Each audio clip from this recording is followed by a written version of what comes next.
প্রথম ইনিংসে স্বপ্ন পূরণ করে বাবর আজমের উইকেট তুলে নেন শরীফুল ইসলাম। সেবার দুর্দান্ত ক্যাচ লুফে নেন লিটন দাস। তবে দ্বিতীয় ইনিংসে শরীফুল পারলেও ভুল করলেন লিটন। আগের ইনিংসের মতোই বাবর তখন 0 রানে পরাস্ত হয়ে ক্যাচ দেন উইকেটের পেছনে।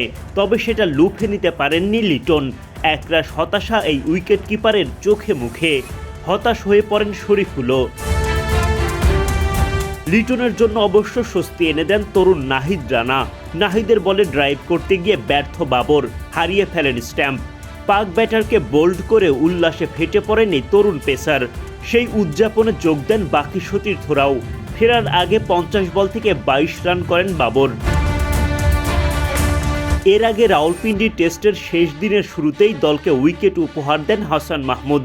পাকিস্তান অধিনায়ক শান মাসুদ লিটনের হাতে ক্যাচ দিয়ে উইকেট হারালেও আম্পায়ার সিদ্ধান্ত দেন নট আউটের।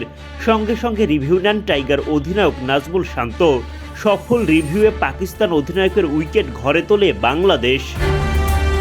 বুদ্ধিদীপ্ত বোলিংয়ে সাকিব আল হাসান দ্বিতীয় ইনিংসে নিজের প্রথম উইকেট তোলেন। সৌদ শাকিলকে অনেকটা অফসাইডে বল দিলে ব্যালেন্স হারিয়ে ফেলেন। ওদিকে দ্রুত গতিতে স্ট্যাম্পিং সেরে ফেলেন লিটন। দুঃসময়ে স্বস্তির উইকেট তুলে সাকিবের আগ্রাসী উদযাপন। আবদুল্লাহ শফিককে ফিরিয়ে সাকিব তোলেন আরও একটা উইকেট। মেহেদী হাসান মিরাজ ফেরান সালমান আলী আগাকে। ম্যাচে তখন বাংলাদেশের জন্য তৈরি হয় শক্ত অবস্থান। পেতে থাকে জয়ের সুবাস।